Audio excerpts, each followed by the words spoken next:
The opening scene of "This door should have never been opened" represents a masterclass in slow-building cosmic horror, where the true terror emerges not from what is seen, but from the systematic unraveling of reality itself. This is not a typical haunted house opening. It's a carefully constructed psychological ambush that uses the language of scientific exploration to lure both characters and audience into a false sense of security before pulling the metaphysical rug out from under them. The sequence begins with what appears to be a standard scientific expedition, the kind we've seen in countless Arctic research films. The familiarity is deliberate. The dome protruding from the ice, the team of specialists, the technical equipment, all serve to establish a veneer of normalcy that will make the subsequent violations of reality more jarring. The facility's designation as quarantine sector provides the first quiet whisper of wrongness, a clue that this place wasn't simply abandoned, but actively contained. Visual storytelling does heavy lifting here. The composition shrinking the scientists to insignificant specks against the frozen wasteland establishes one of cosmic horror's central tenets: human insignificance in the face of ancient, incomprehensible forces. The pulsing green light with its unnaturally precise 11-second interval suggests machinery operating on principles beyond human understanding. Not just advanced technology, but technology functioning according to entirely different laws of physics. The door itself becomes a character, not just a barrier, but an entity. Its fractal patterns that hurt to focus on introduce the story's first direct assault on the viewer's perception. This isn't just something the characters experience. The visual design forces the audience to share their growing disorientation. The observation that it was grown shut, rather than welded, establishes the organic mechanical hybrid nature of the horror to come. This is no human construction. Physical horror. The bleeding metal that evaporates before touching ground suggests substances operating outside known chemical properties. The Geiger counter's death scream implies radiation of an unknown spectrum. Psychological horror. The 17-second stillness after opening creates unbearable tension, while the varied geometries reflected in each team member's eyes shows reality fracturing differently for each observer. Metaphysical horror. The whispering radio static composed of dead languages and space recordings blurs the line between terrestrial and cosmic, suggesting the facility is somehow tuned to frequencies beyond human experience. Voss's first steps across the threshold serve as the point of no return, both narratively and thematically. His shadow's refusal to obey natural laws demonstrates that the very framework of reality is different inside. The breathing walls make the environment itself feel alive and predatory. These aren't just scary details, they're systematic deconstructions of the fundamental assumptions that allow humans to navigate their world safely. The found footage elements add another layer of dissonance.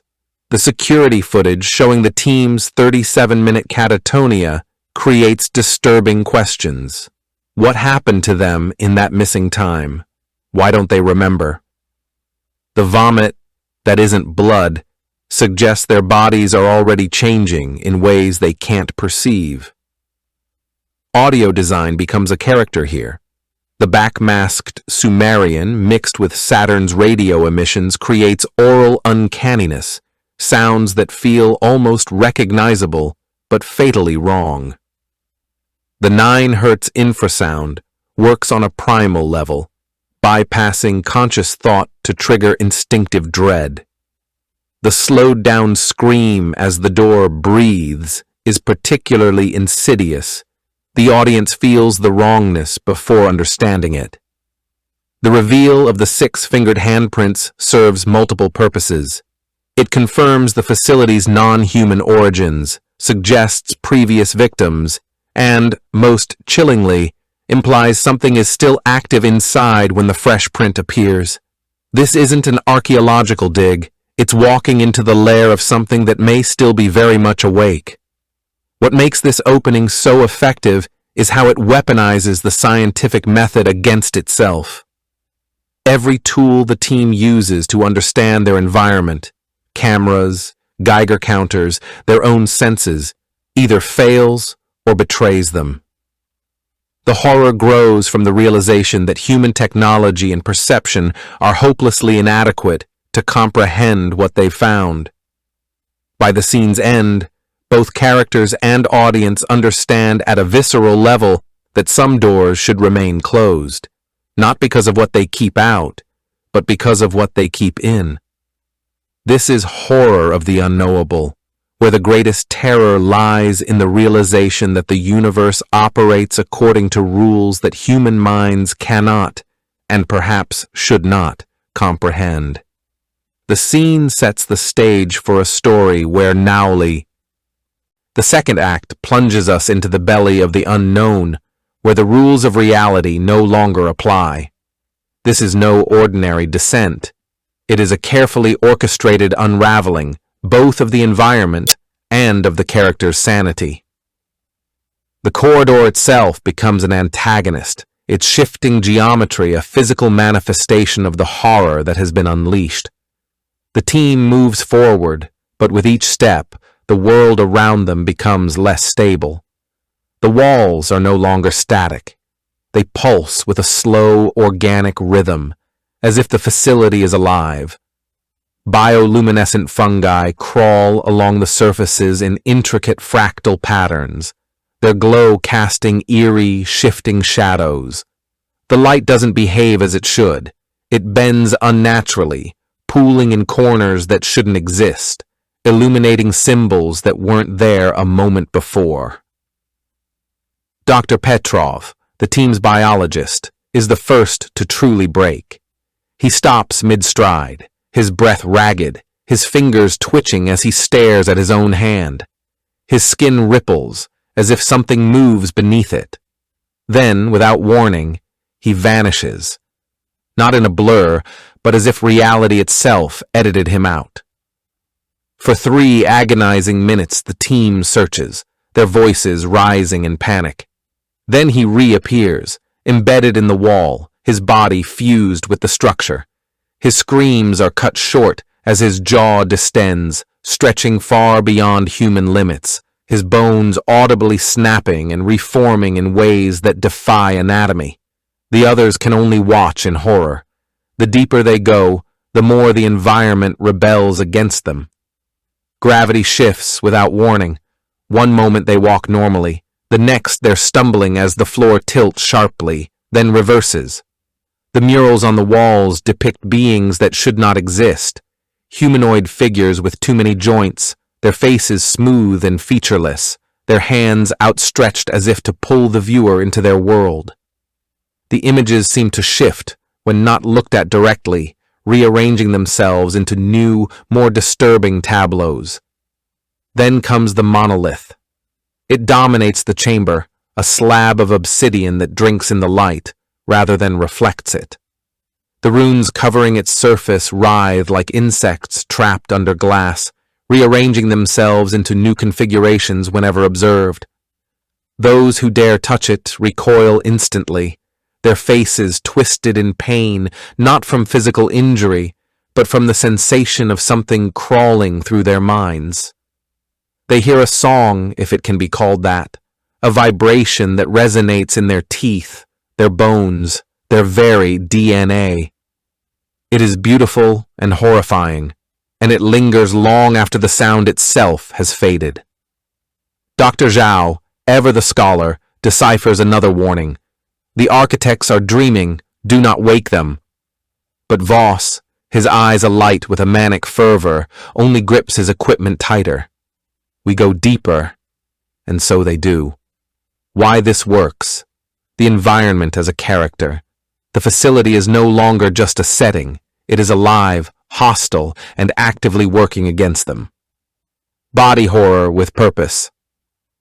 Petrov's transformation isn't just shock value, it's the first true confirmation that the rules of biology no longer apply. The monolith, as a turning point. It represents the point of no return. Once touched, the characters and the audience know this is beyond science, beyond understanding. Voss's descent into obsession, his refusal to turn back, marks him as either the bravest or the most doomed of them all. The descent is not just physical, it's psychological, metaphysical, and inevitable. By the end of this scene, there is no going back, only deeper. This is where the story cracks open like an egg, spilling forth revelations that rewrite everything the characters and the audience thought they understood. The horror is no longer creeping in from the edges. It has fully arrived, and it is magnificent in its indifference to human survival. The cavern itself defies physics, a space too vast to exist beneath the ice, its ceiling a swirling abyss of distorted stars. This is no longer the Arctic. It is a wound in reality, a place where the universe's skin has grown thin. The structure at its center is the true horror, not because it is monstrous, but because it is beautiful in its wrongness. Its design suggests intelligence, but not human intelligence. Something older, stranger, operating on principles that make human science look like child's play. The revelations come not as a single truth, but as layers peeling back to show deeper, more unsettling layers beneath. Zhao's reflection, that grinning, altered version of herself, is the first true moment of personal horror. This isn't just happening to the environment or to Petrov's corpse. It is happening to her. The reflection's lingering presence after she looks away suggests that the change is already underway, that what she saw wasn't a vision, but a premonition. Voss's shadow developing its own will is horror at its most primal. Shadows are constants, faithful reproductions of our form. When they stop obeying, it undermines the most basic trust we have in reality. That the team refuses to acknowledge it speaks volumes. They've reached the point where pretending not to see is the only defense left. His reanimation isn't resurrection, it's repurposing. The thing wearing his face delivers the story's central thesis, humanity's arrogance in believing they were explorers when they were always meant to be raw materials. The Mobius strip spine is both biological impossibility and poetic justice, a mind that thought in straight lines now literally twisted into infinity. The final revelation that this is a birthing chamber, not a tomb, recontextualizes everything. The door wasn't keeping them out, it was filtering for the right candidates. The mutations aren't side effects, they're the process working as intended. The horror isn't that something went wrong, but that everything is going exactly as planned. The structure isn't malicious, it's indifferent, which is far worse. It doesn't hate humanity, it simply has use for them, the way a farmer has use for fertilizer. Voss's embrace of the transformation is the ultimate subversion. He doesn't fight or scream, he welcomes it, making him the most terrifying figure in the room. The iridescent fluid's creations, the miniature structures, the blueprints, hint that this isn't an ending, but a beginning. The horror will spread. This is cosmic horror perfected. The moment when characters realize they were never the protagonists of this story, just nutrients for something far greater.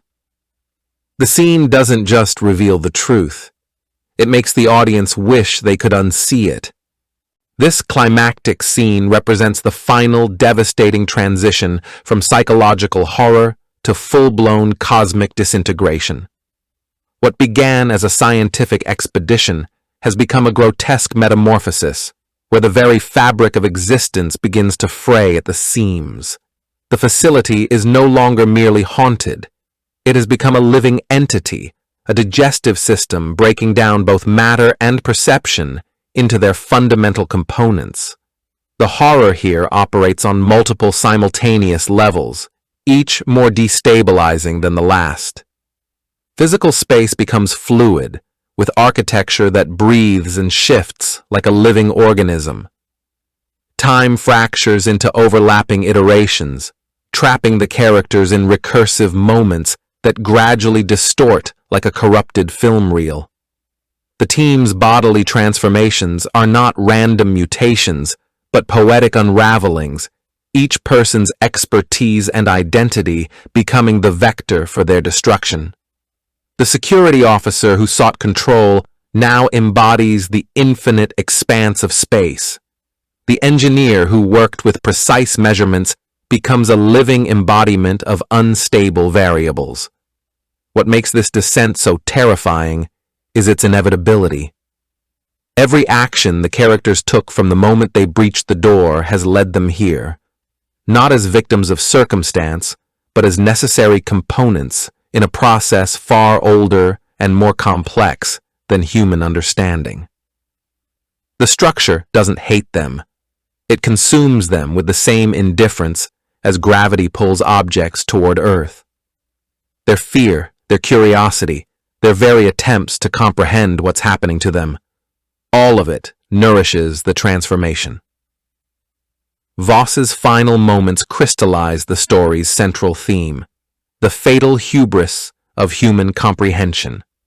His body dissolving into pure mathematics is the ultimate irony, the hyper-rational mind reduced to the equations it always worshipped but never truly understood. His last warning, "Some threads aren't for pulling," arrives too late, not just for the characters, but for the audience as well. We realize with dawning horror that we too have been pulling at threads by engaging with this story, our curiosity mirroring the doomed expeditions. The scene's masterstroke is its treatment of the door. What initially represented the threshold of discovery now stands as a mocking paradox, both exit and entrance, its meaning fluid based on the observer's state of being. Zhao's reflection in its surface suggests the door has become a kind of mirror, showing not what is, but what will be. The fresh handprints imply this cycle has repeated countless times before, with countless other expeditions, and will repeat countless times again. This is horror that lingers because it refuses to offer catharsis or explanation. The mutations follow a terrible logic just beyond human grasp. The time loops suggest our linear perception is a fragile illusion. Even the characters' transformations carry an awful beauty. They're not merely being destroyed, but being remade into something that might survive in the facility's warped reality. By the scene's end, the story has fully transformed from a tale of scientific exploration to a meditation on the limits of human understanding. The true horror isn't that the universe is malicious, it's that the universe operates on principles so alien that mere exposure to them rewrites our fundamental nature. The characters don't die. They graduate from human concerns to become part of something vast, ancient, and utterly indifferent, a fate somehow more terrifying than any conventional death. This is cosmic horror at its most potent, not just the fear of the unknown, but the fear of becoming part of that unknown, of having one's identity dissolved in the infinite. The audience is left with the unsettling sense that they've witnessed not a story, but a transmission, and that some part of it may continue unfolding in their own minds long after the words end. The closing scene doesn't offer resolution. It delivers the terrible realization that resolution was never possible.